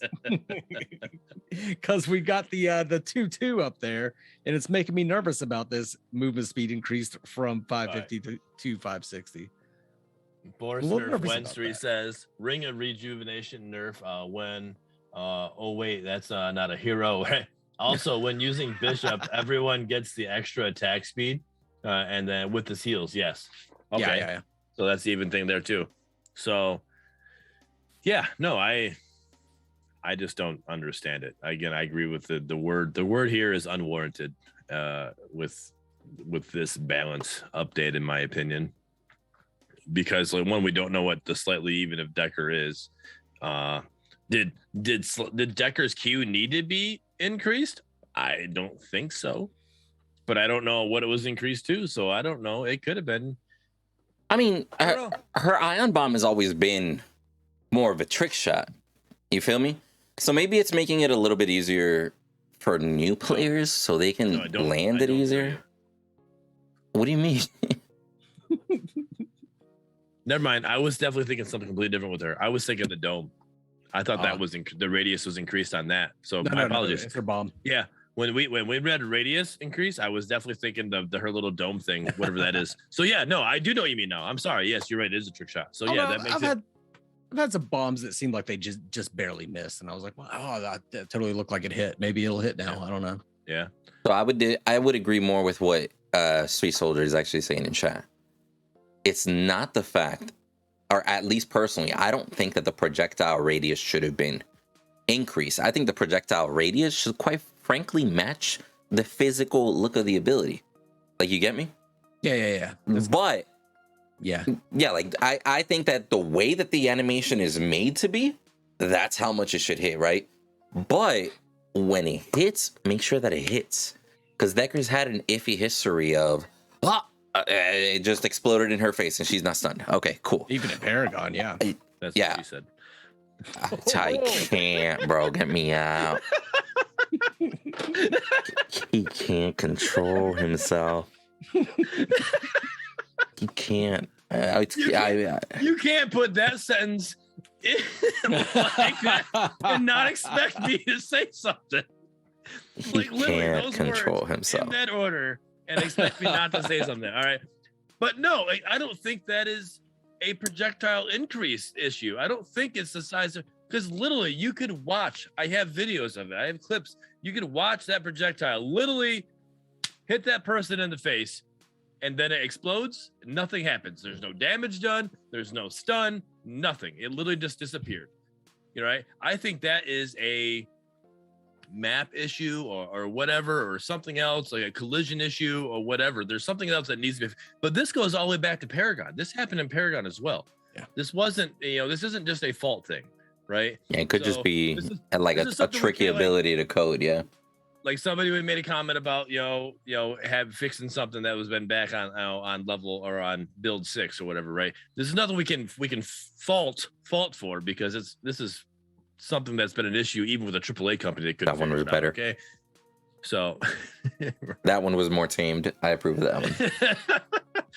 Well, I paused it, so I wasn't trying to get the pun out there, but that's the word, and we talked about it a couple episodes ago. Mangoose, what do you think about that? Like, since you're here for this episode, the name of fault, it almost thinks you almost. It is an interesting name for a failure in that regard. By making that pun a pun, like if you just change the name to something else and not be a fault, like that. What do you think about that? It did invite puns, like hardcore, and you wonder why they and not positive puns. Puns. Well, it's not like the word. Which is interesting. Positive thing, right? Yeah, because besides it's my fault, what other use of it do people have? The fault line for earthquakes. Yeah, a seismic, but and that's the thing, is that's what I thought might have been happening. Like they're trying to merger, like it literally, like you're trying to take Paragon and what they want, and you're trying to merge those two, so you're going to create a fault line because of what's happening there, right? I think that's kind of. I mean, I could see it. I could see it, but I'll be honest. You could name it something completely different and have it be a better situation. Yeah, I'll be honest. I know it might take maybe a little bit of changing in some social medias and stuff. But I would not be mad if on full release they have a brand new name. I wouldn't be mad. No, I wouldn't be mad either.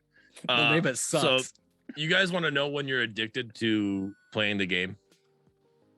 Okay. And you get a message, and that message on your phone says SMS rates will apply or whatever. And I'm like, Strange Matter Studios will apply. I'm like, what does this have to? I'm like, oh wait. Standard messaging system. My bad. Sorry. Wrong one. I'm like, yeah, I'm addicted. My bad. Why didn't they name the game Strange Matter? That's honest.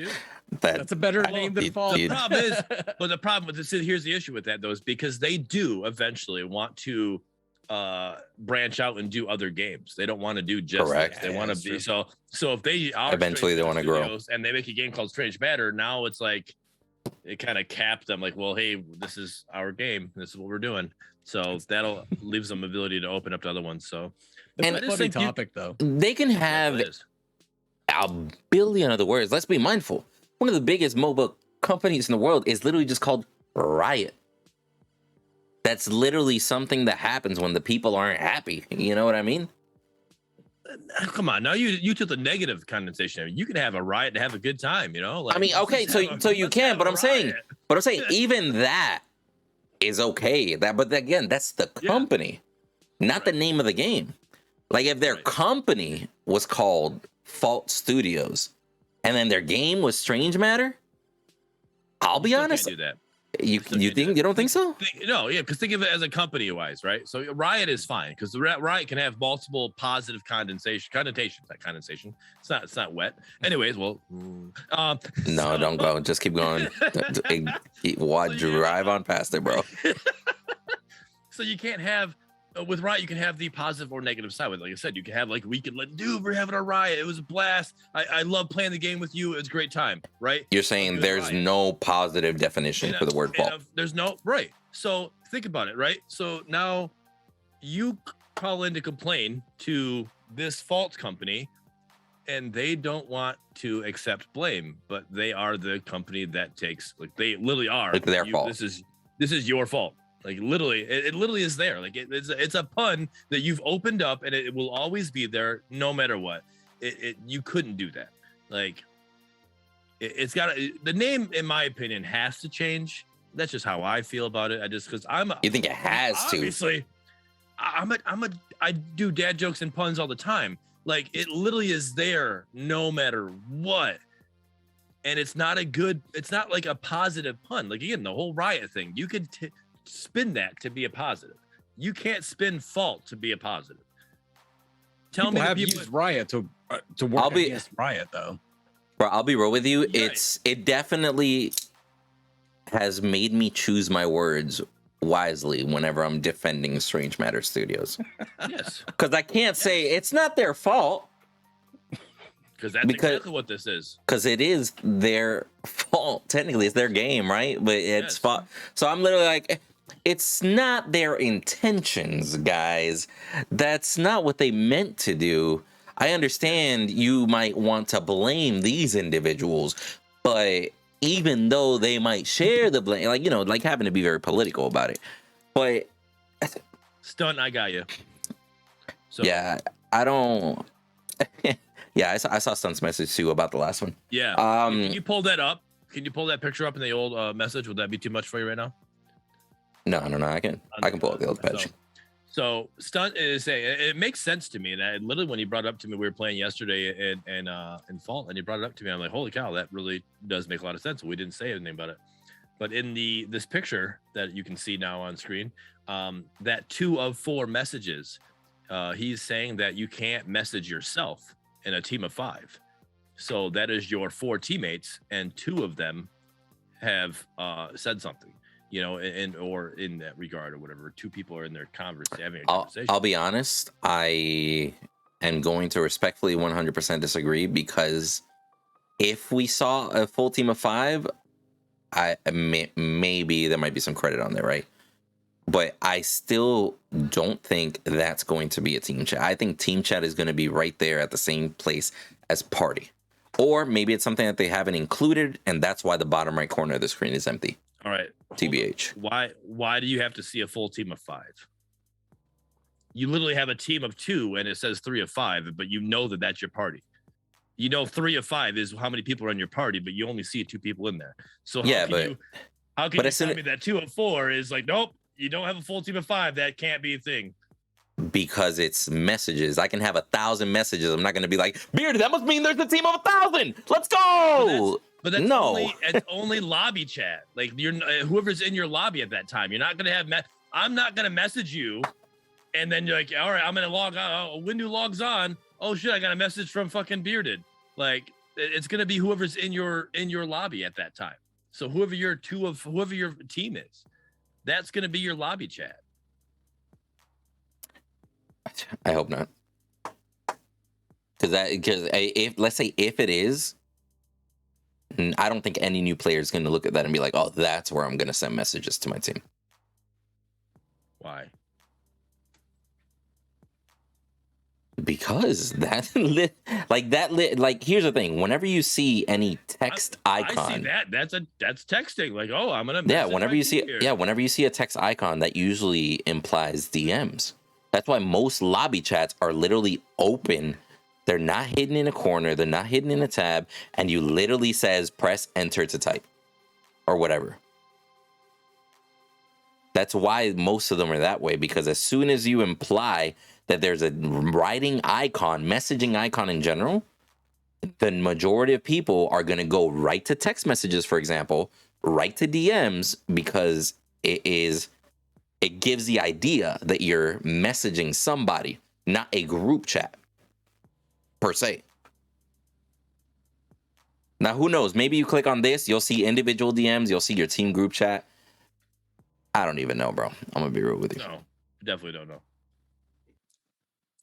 I just can't instantly pass it off as that's impossible because the fact that you don't see, because it's not a full team of 5. Because obviously, no, yeah, we already know this whole screen is pieced together, basically. Right? Exactly. As far as all these teasers go, so I again, like we mentioned in the last ones, I would like them to show more. Because if everything was everything else made sense and fit in the way it was supposed to, I mean, okay, yeah, you're right. It doesn't add up, you know. So. But yeah, like I'll be real. Going over these patches, and just to kind of touch over what we kind of started talking about in the beginning again. Going over these patches, we've gotten clear indications, kind of a sense of direction for what Strange Matters is trying to do as a company, as a MOBA. I like the fact that even if the updates are minor, they basically have it ironed out that they will do a patch update every 2 weeks. Even if they don't have a lot to report, even if it's them being nitpicky and changing characters because they just want to change the meta, maybe it wasn't even needed, because that is a thing that mobile companies do. Oh, yeah. That is a valid thing. It doesn't have to make sense, but maybe one character, it was okay where it was. Now we're going to trash it. We wanted to people use less healing characters this season. And then next season, maybe healing characters are going to have a crazy buff just to kind of keep the whole thing spicy, right? But I like the every 2 weeks patch updates, regardless if they're a small update or if they get bigger. But I disagree. I like the every 2 weeks update, right? But like that 2 weeks ago, that update, don't even give me an update. Like that literally was pointless in my opinion. Like that, like. So what do you think? Do you think they should stagger their updates then? Like if that week they only had one thing to show, maybe they should have held off one thing from 2 weeks ago and add it to this week. That or give us an announcement. Hey, there's nothing that we can really. You give us that politically correct announcement saying, hey, this week we're not able to get anything. Like this is sorry, there's no patch. This because we got like there is. However you feel, whatever. But again, people will always disagree with that as well, because again, there's things that people want balanced that they're still not addressing. Like the Boris balances, like I said, he's not as, people aren't using him as much anymore. So he's not as much of a pain. So I guess the little bit of balances they'd have done to him, or if it's just people just don't care anymore or what, but like the Boris balance is one of the ones that people always will talk about. Boris needed balance, and they're not touching that. Even in that small update where they didn't, like, they literally just touched Kalar. They literally just, let me touch Kalar real quick. And it was a point, we didn't even do an episode because it was so small of an update or so small of a patch. That's like, I mean, if it's that small to where we can't even like have a conversation for a little bit about it, like what's like, it literally is nothing. Like you could have done a hot fix and we would be like, okay. Speaking of which, I do appreciate their hot fixes. They just had one, today. Like they are doing great on that. SMS is doing a great job with their hot fixes. That's a good one. They are pretty quick and efficient about them. Yeah. If people point out a big issue and it's shown and they're able to go in and find it and see what's wrong with it, they push those hot fixes pretty quick. So they're doing a great job for being an indie dev company and doing that. So I get what you're saying. Like, make sure that there's at least a little meat to the bone every time that they do an update. So maybe it might take one of those things that it's like, hey, we're balancing these 4 characters this week. Next week and next 2 weeks, we might only have one. Let's hold off on one of these balances for next week so we can at least give them 2 or something. So, I mean, I get what you're saying. But on the same subject, since you brought up the hot fixes and everything, it still is nice to see. And, like I'm pretty sure even Mangoose would agree here, because we've been a part of a lot of early access testing for a lot of devs by this point, right? Right. Since me and Mangoes met each other, I know for a fact we've been part of way too many early access games by now. And you don't see a lot of companies doing constant hotfixes and every 2 weeks update. Right. So that in its own is worth crediting, right? Yeah. But what I will say is every 2 weeks update definitely starts feeling almost insignificant whenever major changes aren't happening.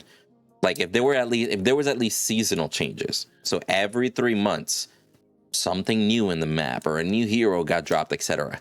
And those updates every 2 weeks were happening. It's like, wow, bro, they're giving us all these major steps and they're consistently giving us shit every 2 weeks.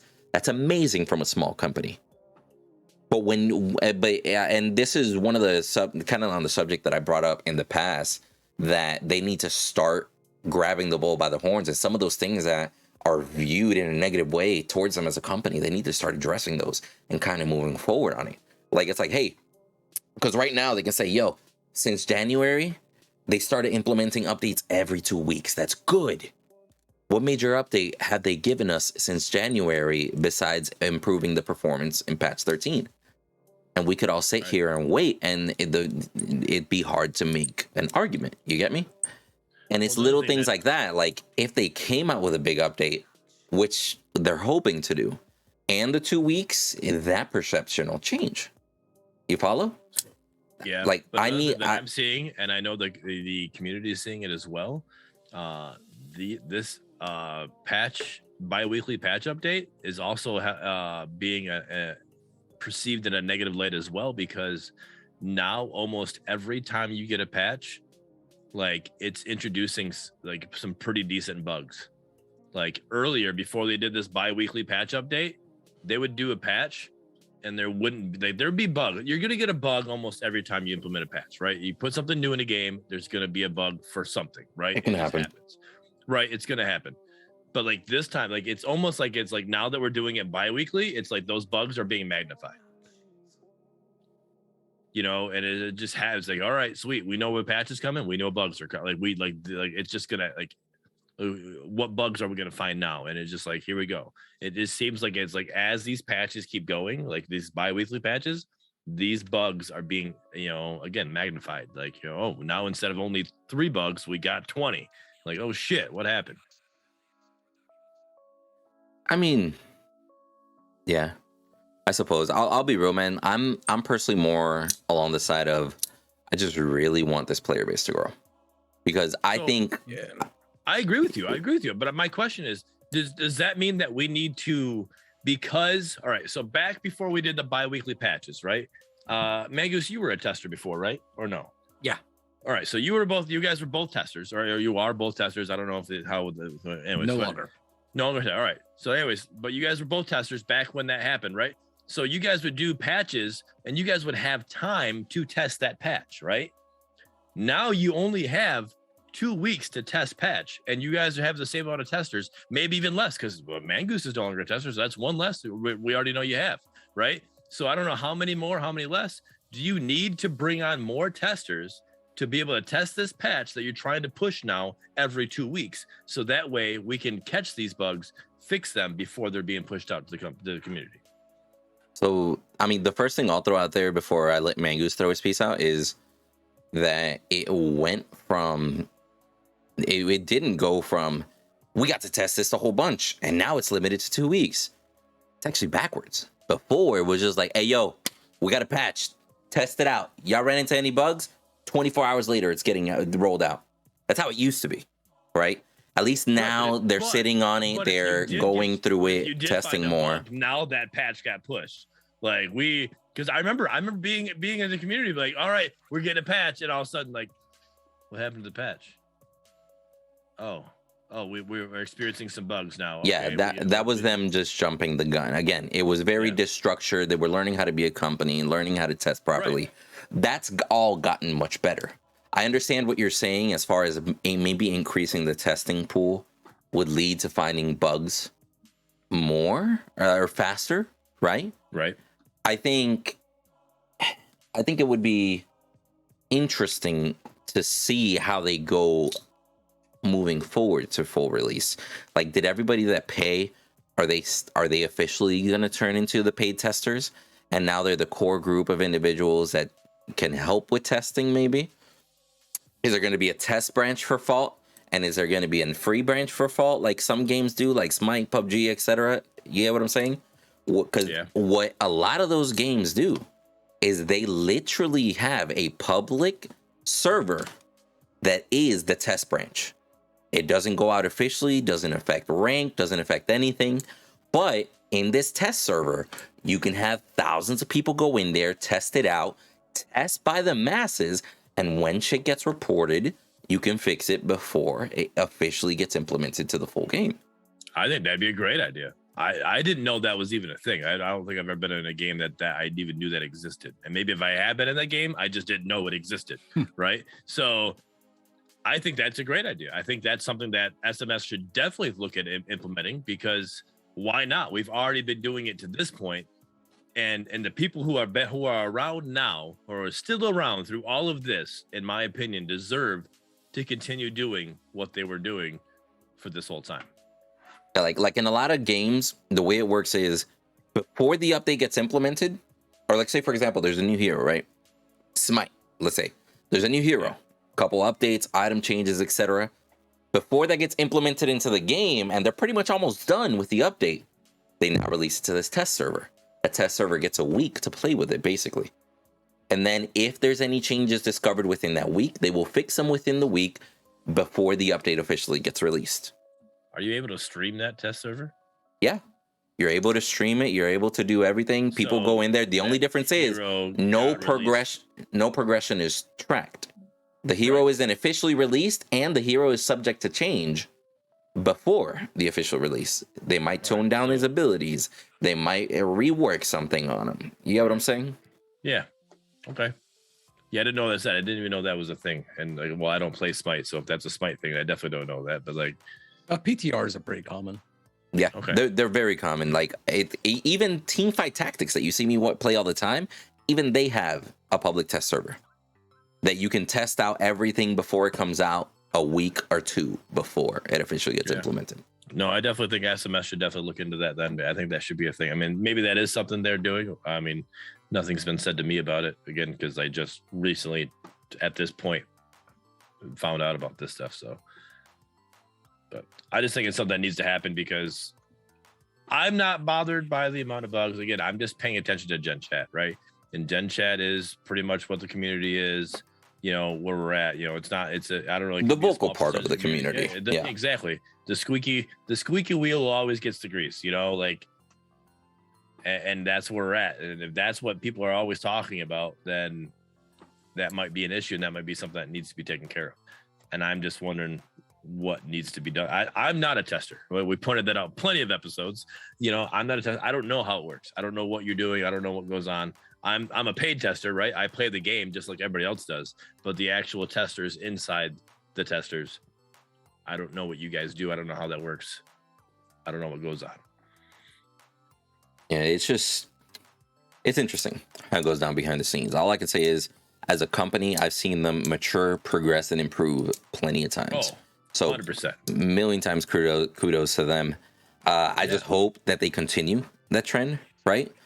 And like I was saying, my main issue for the player base is because we've all felt the player base dwindle effect, right? Doesn't matter who you are, if you're a streamer, if you're just a normal gamer that logs on for like an hour or two after work, we've all felt it, whether it be going up against the same person or just sitting in queue waiting for a match. Because having a matchmaking system, the smaller the player base gets with a matchmaking system, the harder it's going to be, right? So, I mean, I've seen it to the point that in streams, like, I'm a morning guy just to coincide the schedule with my family. And it's to the point that I can't start playing Fault at 10 a.m. I just can't. Right. It's impossible, quite frankly. I can't play Fault NA at 10 a.m. I might get lucky now if maybe like 3 to 5 p.m. games start popping off. But by that point, I'm already getting off. I already got other stuff to do. Right. So it's very tricky, and the amount of fault games that I've been able to get is much less because of my schedule, and I don't like that, quite frankly. But I understand it's part of what's going on. I understand that as a player base increases, I'm going to be able to find better times to play matches and stuff, because there's a lot of people that, because I essentially run a night shift schedule work wise compared to other people, right? Like they work all fucking night, and now from like 8 a.m. to like 3 p.m. they can play, and now they'll be able to play. But imagine that's your shift and you can't. I sympathize with those individuals. So yeah, you and me are literally on opposite shifts. We are not able to play games together. It doesn't happen. We've played like 2 games ever. 2 games of Fault, yes, and that's it. So it doesn't happen. I get it. And I got home today, getting ready for the partner panel. I got a message, like an instant DM in Discord. So I read it, and it's a friend of mine from another server. He has Fault, but he doesn't play very often because he's waiting to kind of the AI bots, come in or whatever.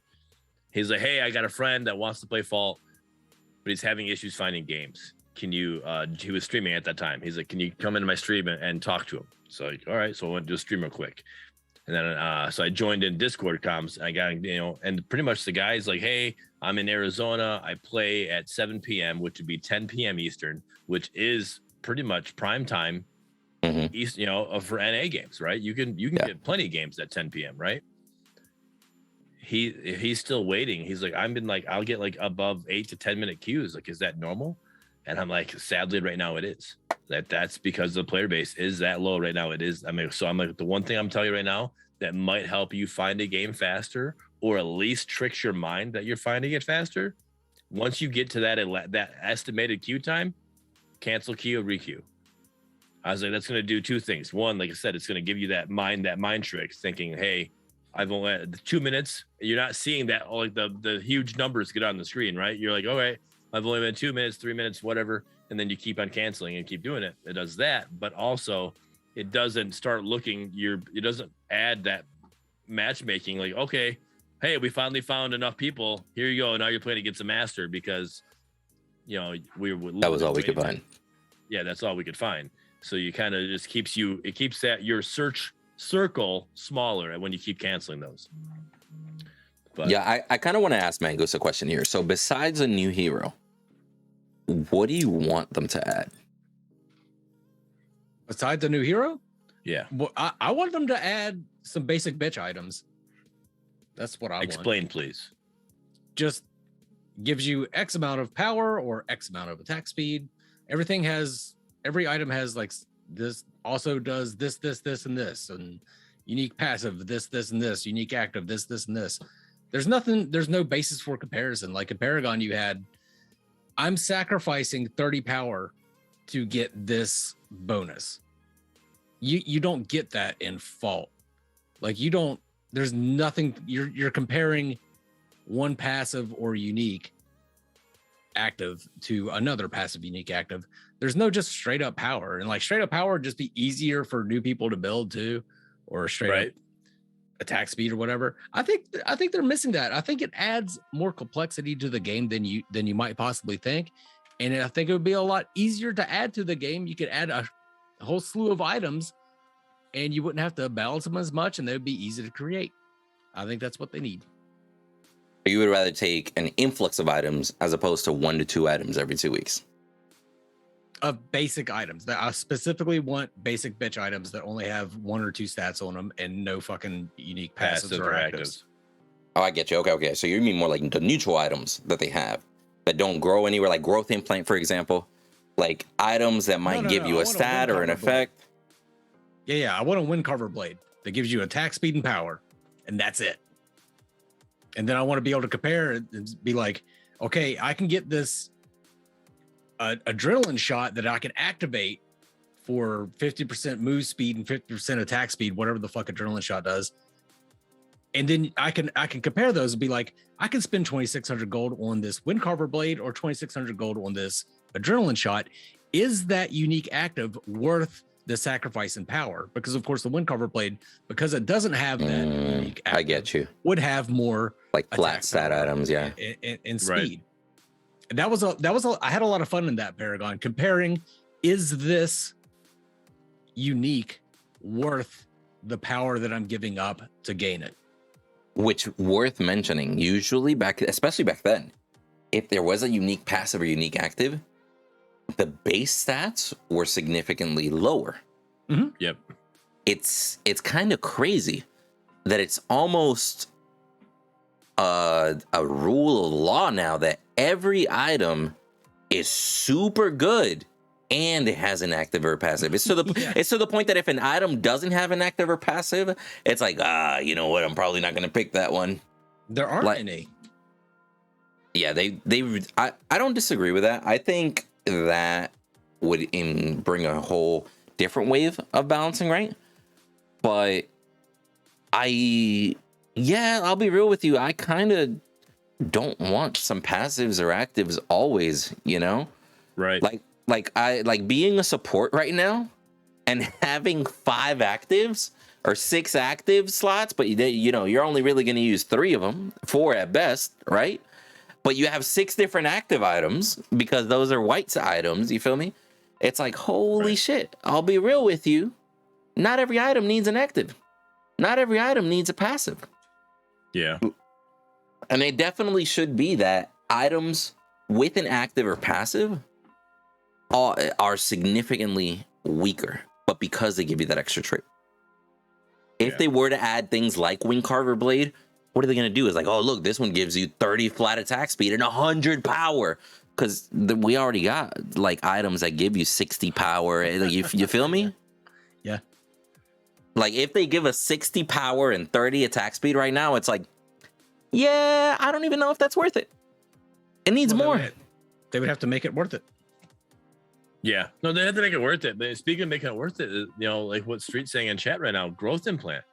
I remember growth totem, like, and okay, this is me being a person. When I first played Paragon, I didn't know what a MOBA was, but I reading what growth totem was, it made sense to me. You know, for a solo lane or a jungler to use, like if you get it right away, as long as you get it right away, you're able to actually benefit from it late game. It will work for you. Growth implant in Fault, it sucks. Literally, there is no point. You take it out of the game. There is no point in doing it. All you're doing is you're encouraging, like what's being said in chat right now, is trolling. That's all you're doing is encouraging trolling. It does nothing. Like growth implant right now literally is, I'll be honest, even on the most late game character in the game on Sevrog, it's kind of a throw to grab growth implant. Yeah. And that's one of those things that it's like, I'll be real with you. If the most late game character can't use it, who the fuck else is going to use it?